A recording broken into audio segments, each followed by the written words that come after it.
Good evening. Welcome to Henry's Blueshouse. Welcome to Blues Talking, which is our half an hour or so picking the brains of great bluesmen. Just to remind you, in a couple of weeks' time, until exactly 11th of June, Chicken Bone John, who really gave a great interview last week, for those of you that were here, he's performing here alongside 58's Blues Band. It's our first double header. A week before that, June the 4th, David Moore Blues Band, and next week, Tibatina, who play the blues of New Orleans, based in deep in the blues delta of Leyland in Lancashire, and they're tremendous. Justin, Randall piano player, and David Jones singer, they're absolutely stunning. But here's a man who's trod the boards, as it were, for, would I be wrong in saying 3 decades maybe? Yeah, you've been quite a bit out there. Really? Yeah, I'm 64 now. I'm not talking about your waist, I'm talking about how you're on the road. I've been going 45 years now. Really? Yeah, Wow. 45. Well, he's one of the great institutions of British blues. Yeah, I mean, let's talk about you first, and then after we talk about the band you're in. So, at what tender age, in what manner, did you first encounter the blues? My brother had a John Mayle record, and I went to the record shop, and I recognised one of the names of the songwriters, Little Walter. And I thought, I'll buy that and see what that's like. That was the start of it, really. Yes. I couldn't have thought, who has a name like Little Walter or Muddy Waters? I couldn't imagine, and I started buying the records. I don't know why. Nobody I knew listened to blues records. I just absolutely loved it. So what year that? 1970 or something? Was this? Yeah, this would be the late 60s. There was quite a lot of British blues around at that time. We had the Not in Bitterswell. Not where I was from. And Eric Dolby Jasmine, that was about it. Okay. Well, You didn't play with them, did you? No. Probably auditioned and failed. So Little Walter, is he still your man? Oh no, I like Little Walter. I always liked James Cotton and Junior Wells were my favourites. You're still in Chicago, though. I really like them. Big Walter? Yes, Big Walter as well, but some of the recordings Otis Spann with James Cotton on harmonica, they're my favourite of all time. We're talking about chess records earlier on. The funniest film about chess records called Cadillac Records, because all the black bluesmen in Chicago, whenever they had a hit record on chess, Leonard Chess would go out and buy them a Cadillac, so that all the guys refer to as Cadillac Records. But it's a great film, you've got to go see it. Yeah, I've seen it. You have seen it? Yeah. You buy them all Cadillacs except for Howlin' Wolf, and he said, I don't want a Cadillac. I want to know how many records are being sold, how much money I made. So I don't want your Cadillac. He was a bit more, got his head screwed on. Yeah, good man. Yeah. I talked to him several times, and I talked to him how great it was he recorded for chess, and he said, I was a star before I went to chess. I was a star of Sun Records out of Memphis. So when I arrived in Chicago, I had $4,000 in my pocket. I drove there in my own car. Yeah. You recognise that, wouldn't you? Yeah. Right. I read a biography of Little Walter, and the closest thing I can say to it is a biography I read of Hurricane Higgins. They start off, meteoric rise to fame, super duper talented, and then the rest of the book's so depressing as they nosedive, they do everything wrong. Depressing. What age did he die? He was very young, wasn't he? Little Walter, he was in his 40s. Yeah, that's right. And he went from young, attractive, handsome man to in his 40s, all scars where he'd been fighting in pubs and bars. Apparently he carried a gun most times, apparently. Don't you? Did you ever come across any of the bluesmen that we brought over, like harmonica players, really, like Snooker Pryor and Whistling Smith and Kerry Bell, we toured with him, Yeah. the DTs. and no, there were various people you brought over or John Stedman brought over, and people used to ask us to be their band. Phil Guy, we were with him, great personality, really, really likeable. Get the crowd in the palm of his hand. And then Eddie C. Campbell, who you rang me up and said, Eddie's arrived here in England and he's not got any gigs, can you help him out? And I did, and he said, I said, what are you doing over? He said, can't go back to Chicago. I said, why not? So I don't want to talk about it. I can't go back to Chicago. Anyway, we toured with him, and then I think it fell out with a few people, and he ended up going to Holland and Belgium. But then Kerry Bell came over. I said, oh, we just had Eddie C. Campbell over there. He goes, huh. I said, I thought he was a friend. He goes, huh. I said, he said he can't go back to Chicago. And he goes, he can go back to Chicago anytime he likes. In fact, my friends are waiting for him. But he won't be going no place else. Well, he turned on my doorstep about 8 o'clock one morning. So, hello, I've come to live in England. Hello. He told me he had to leave Chicago because he hadn't paid his bills. I said, what do you mean? Electricity, gas? No, he says, drugs. Yeah. Yeah, well, he was some character. I come from a village in Leicestershire, and we used to do once a month. We did a place called the Shearsby Bath Hotel, which is a 3-storey pub in a field in the middle of nowhere where there had been a spring and there had been bath. Anyway, and we did it once a month, and we'd have special guests. We took Eddie Campbell down there. He went down a storm, but they're all village people. The place had been packed, there were about 250 people, and he walks in, and he was over 6 foot anyway. Then on top of being over 6 foot, he had this little Richard Quiff Beaufort thing. He was enormous, and he didn't talk much, and he didn't drink. But it was fantastic. He went down the storm, and then we put him up in a hotel. And when I picked him up Monday morning, and we were killing time because we got a gig on a Monday night. I said, we'll nip over to the Dog and Gun, this pub we used to go in. I said, we'll go kill a bit of time over there. Walked to the Dog and Gun. It's absolutely full of farmers and fences because it was hammering it down with rain. Nobody could work. Eddie walks in, he goes, wow man, this is where you all hang out when it's raining. They all got round. An American, and a black American, and then as tall as he was. Anyway, he comes in, he sits down with his orange juice, and he sat down next to a pig farmer called Ron Hodgkinson. He was about 5'2", ruddy face, whiskers, flat cap, with his half a Banksy smile sitting there. And I left Eddie sat with him while I went to the bar to get some drinks and came back. I sat down and he's saying to Ron, he goes, you ever tried freebasing? And Ron says, no, I can't say as I have. What's freebasing? It's when you're smoking a cane in a pipe, man. He goes, no, I don't think I've ever tried that. So what made you start playing, and when did you start? What age?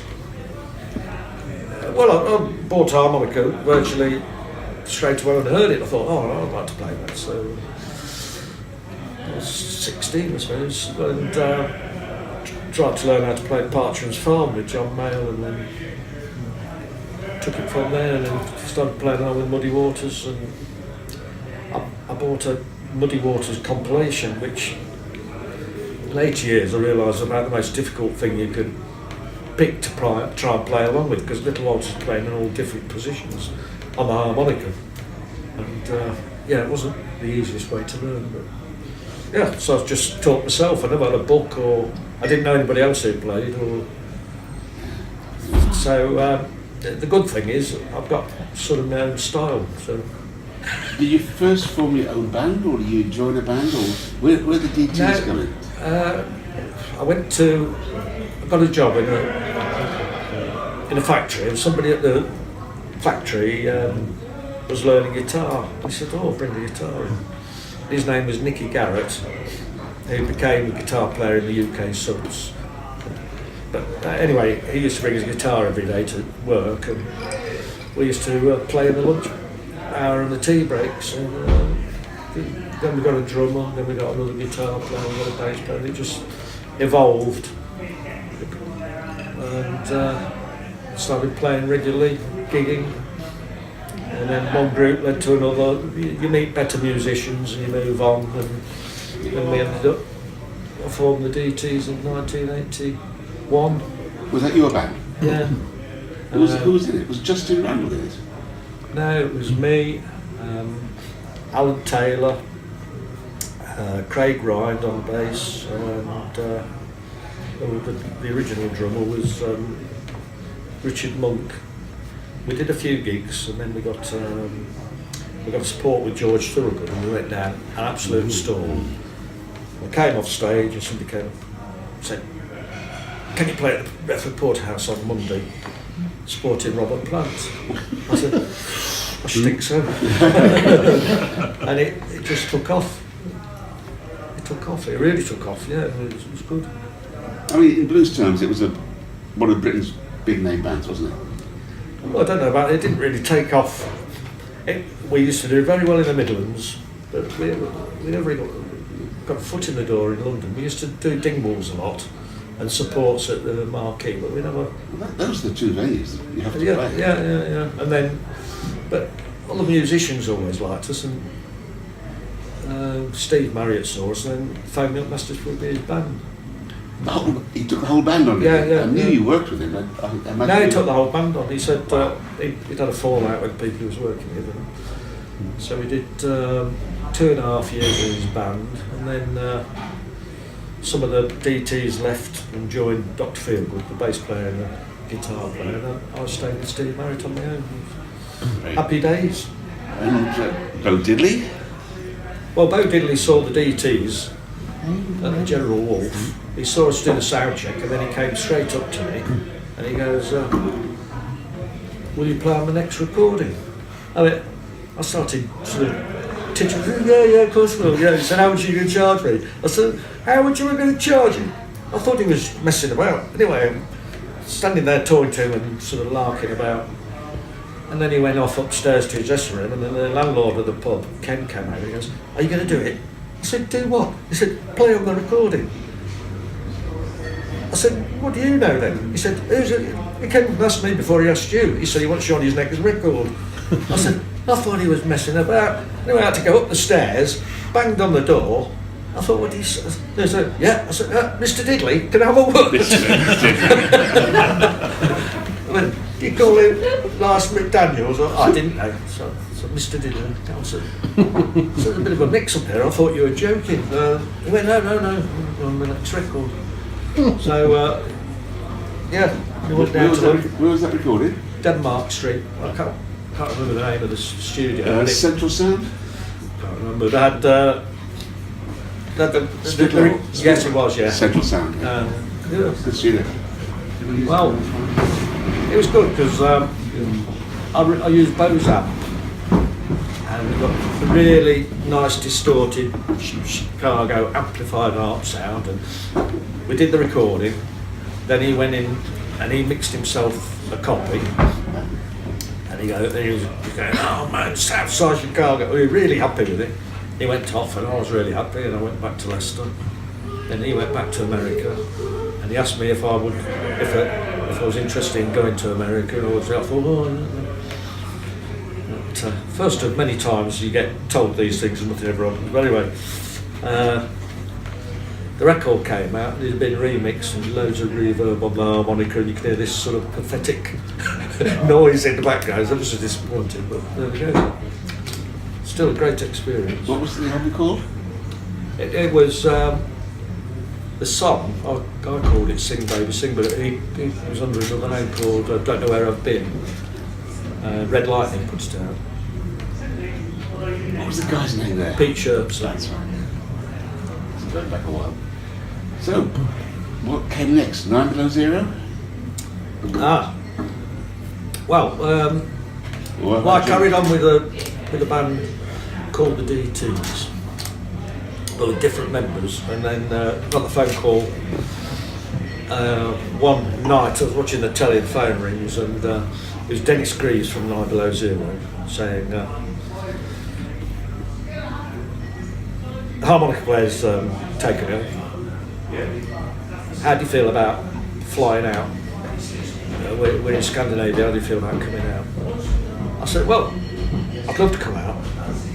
I said, but I'll just say, before you go any further, I don't play anything like Mark Feltham. Because Mark Feltham plays sort of very country harmonica, and he's really superb at it. Whereas mine's just sort of very agricultural, bluesy sort of style. And he goes, no, that's fine. But two of the people who were playing in 9 Below Zero, there was Jerry McAvoy and Brendan O'Neill, who'd been with Rory Gallagher. Well, they used to come and see me play a lot with Steve Marriott, and they knew exactly how I played, and they told Dennis I was the man for the job. Anyway, despite me being honest and telling me exactly what my limitations were, he said, right, okay, I'll get your bag packed and I'll ring you tomorrow and we'll arrange your travel details. I didn't hear from him for a fortnight, so I thought, oh, that's good. Then he rang up and he goes, it was his manager, Mickey Modden. Anyway, it's Mickey Modden.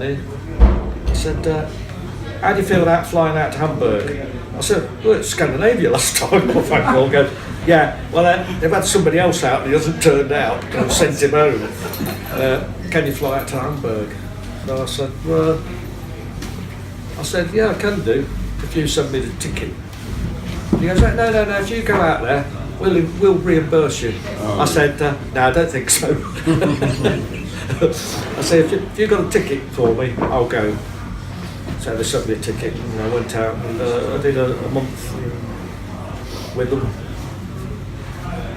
In those days, you got half, if you're a band going on the tour, you get half your money up front before you went. You signed the contracts and they decided to take Mark with them.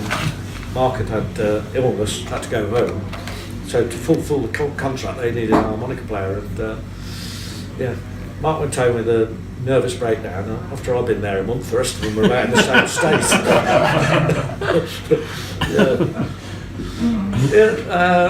Then we got back and they said, go home, see your wife, Thursday, Maida Vale, we're doing a radio show with Paul Jones. I said, oh, okay then. And don't plan anything for the following week because we're off to Ireland. I said, well, what's happening then? I said, well, we're going to get a new harmonica player and you're in the frame. I said, oh, right. So, we did the radio show. We went to Ireland, came back from Ireland, and then it was Christmas. Christmas Eve, Dennis rang me and said, how are you? I said, oh, it's very nice to hear from you, Dennis. I said, anything happening with the old harmonica job? He goes, oh, you're right at the front, mate. I think you're the one. I think you've got the job. Anyway, you'll be hearing from us shortly. So, oh, great. So I put the phone down, said to my dad, sounds like I've probably got the job. So we went to the pub together. Had a really great Christmas. Paul Jones was airing our recording on the radio, the first show of the new year. Sat down, switched the radio on, and that was 9 Below Zero with Martin Harrison on harmonica. So they got my name wrong. I thought, I'll sort that out. Yeah, I was sitting there and said, and if you want to catch them now, they're in France on tour. Oh, well, there we go then. I haven't got that job then. And they never rang me. That was January. And then the phone went in March, and it was Brendan, the drummer. He said, Dennis has just told us he hasn't spoken to you. He said, I'm horrified and I'm so ashamed. This is the drummer. He said, I've just phoned to apologise. He said, I can't believe I said, oh yeah, well, Christmas Eve I was the front runner and he was going to ring me up with the details of when I was in. And then the next thing I hear, you're in Medan. He goes, oh, I'm so embarrassed. Anyway, then they rang me up and they said, we're at the Don Valley Stadium, we're playing with Eric Clapton. why don't you come up and bring money to my wife and we'll meet at the door. I've got 2 tickets. I said, oh yeah, fantastic. Well, in the meantime, my brother, I was also playing with Anthony Thistlewaite's Blue Stars with some of the kick horns out of Eric Clapton, and Mick Taylor used to play with him and all that. And that was going out. And my older brother said, I was standing there watching you. He said, I know I'm biased, but I'm watching you. There's all these people up there, they're all known to household names. You're stood there. When the band gets introduced, you're getting the biggest round of applause. I said, what are you doing wrong? I said, I've no idea. He said, well, what do you think you need to do? I said, well, I should make a CD, I suppose, under my own name and stop being in other people's bands. So we set the framework out to doing a CD. Anyway, we'll go to the Eric Clapton show. It turns out it's Eric Clapton with ZZ Top and Joe Cocker and they give me the tickets. I go backstage and Jerry comes up, the bass player, says, what are you doing? I said, I booked to do a recording. He goes, I want to play the bass. I said, oh, great. And then Brendan goes, I want to play the drums. Then the kick horns are there. He goes, what are you talking about? I said, I'm doing this CD to try and get my profile up a bit. He goes, well, you're going to include us. So I had the kick horns as well. And then Greg Watkins, Eric Bell out of Good player. Yeah, oh, they were fantastic. And so I did this recording and Bob Pridden rang me and said, what are you up to? Who's the Who's sound man? I said, I'm doing this recording. And I booked a studio in Birmingham. And he goes, well, before you start, I want you to come and look at John Entwistle's studio. So I went to John Entwistle. He said, I really want to do this. I spoke to John, we'll do a special rate, you can stop in the cottage on the estate. I said, oh, go on then. So we ended up, we recorded it at John Entwistle's house in this flipping fantastic studio, fantastic surroundings, in this sort of luxury country pile with the estate and everything. Did the recording and did all the hanging out and drinking too much and everything. Went down to London, chopped them out to mix it, not to mix it, to master it. And Simon Hayworth, who was mastering it, who'd done Dark Side of the Moon, goes, have you got a deal? I said, no, I'm just going to do 1,000 and sell it myself. And he goes, what, does that mean you don't want a deal? I said, no, I'd love a deal, but I'll leave it with me. Can I, do you mind if I do one of these for myself? I'll get in touch. And he got me a record deal. Fantastic.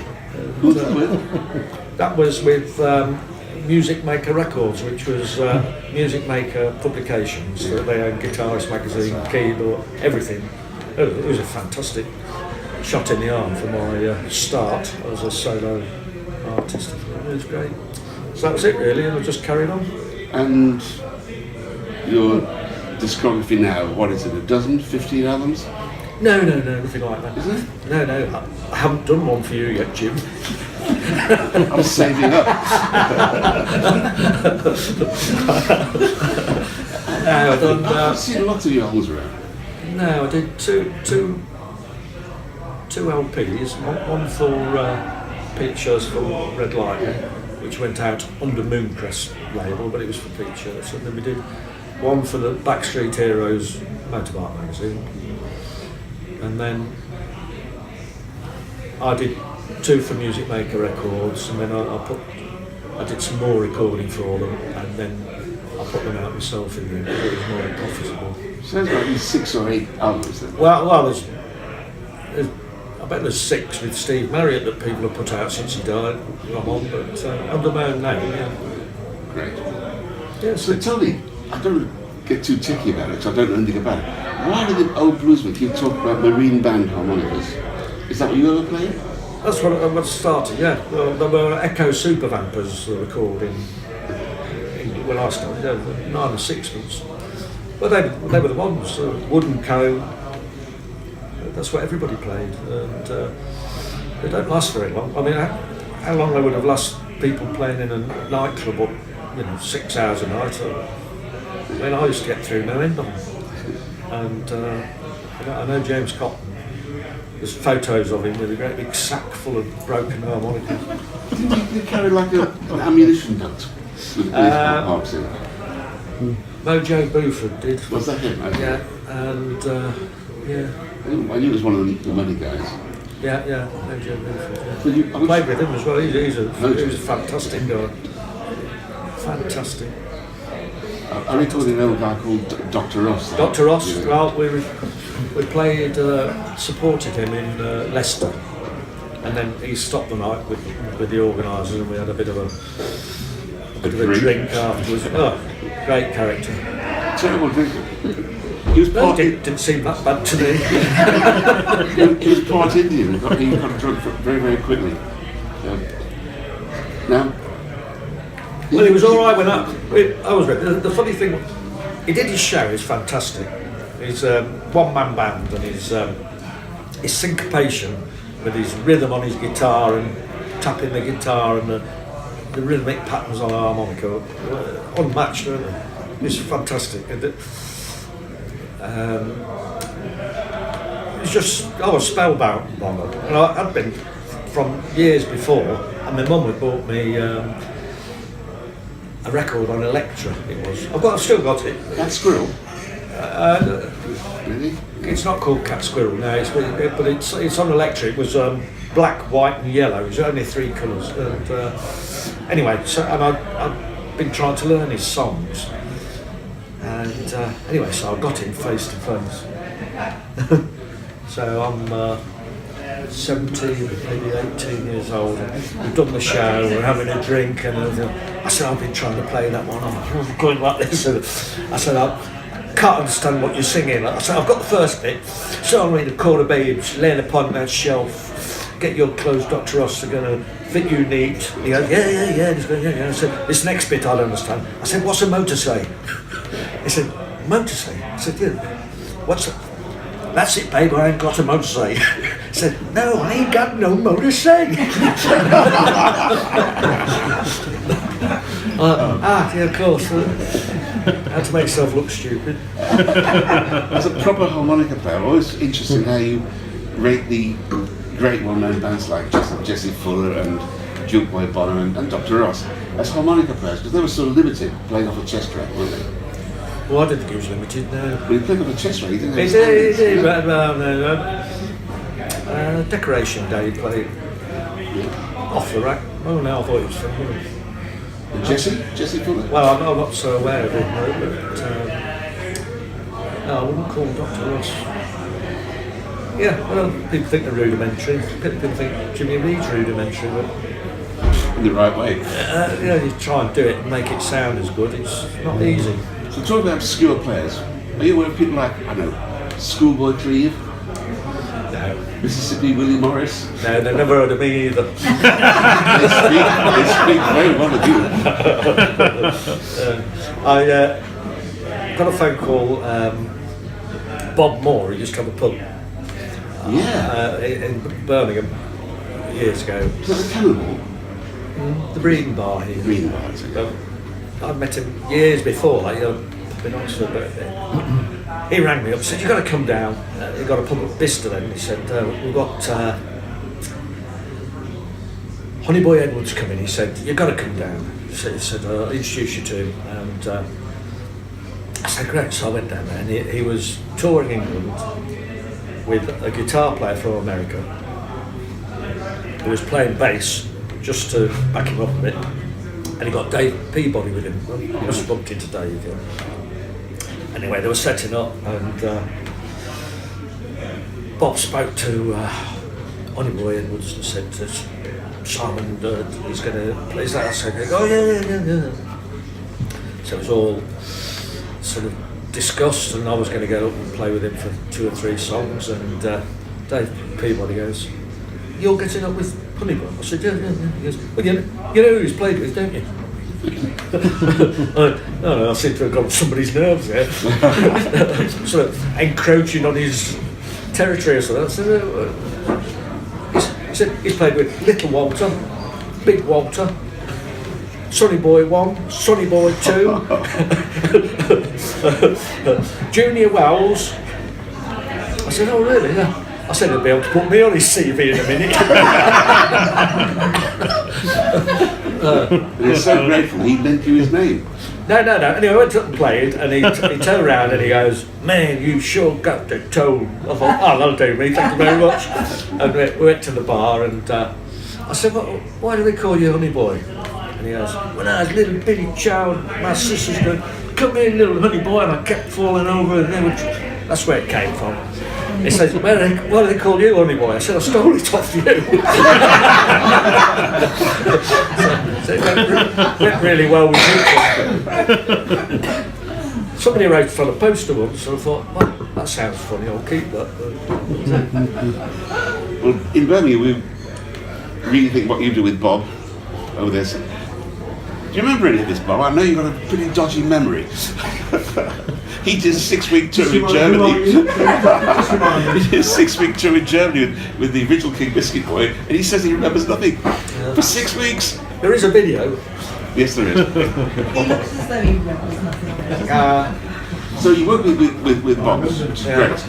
Do you have your own band as well? Do you have your own band currently? Yeah, with Bob. Yeah, Bob and I and Tony Bayliss Okay. on the drums and Frank bass? Walker on the bass. Yeah. Great. And very enjoyable it is too. Well, it's been very enjoyable talking to you. That's been great. Honeyboy Hickling.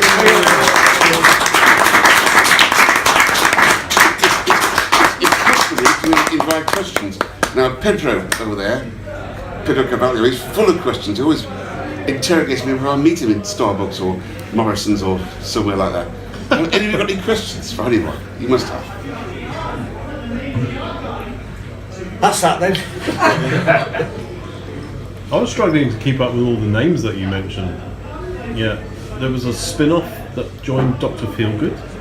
Because this is the age when I grew up, so I remember all. Yeah, well, we used to Rory support Gallagher Dr. Feelgood quite a bit, and if we supported them, it'd be in the Midlands, and we might not have become popular in other areas, but we were very, very popular all around the Midlands, and we supported them in Coventry and in Leicester, anyway, other places, and the audience were chanting out for us during their set. And then we supported them at Bangor University, the same thing happened.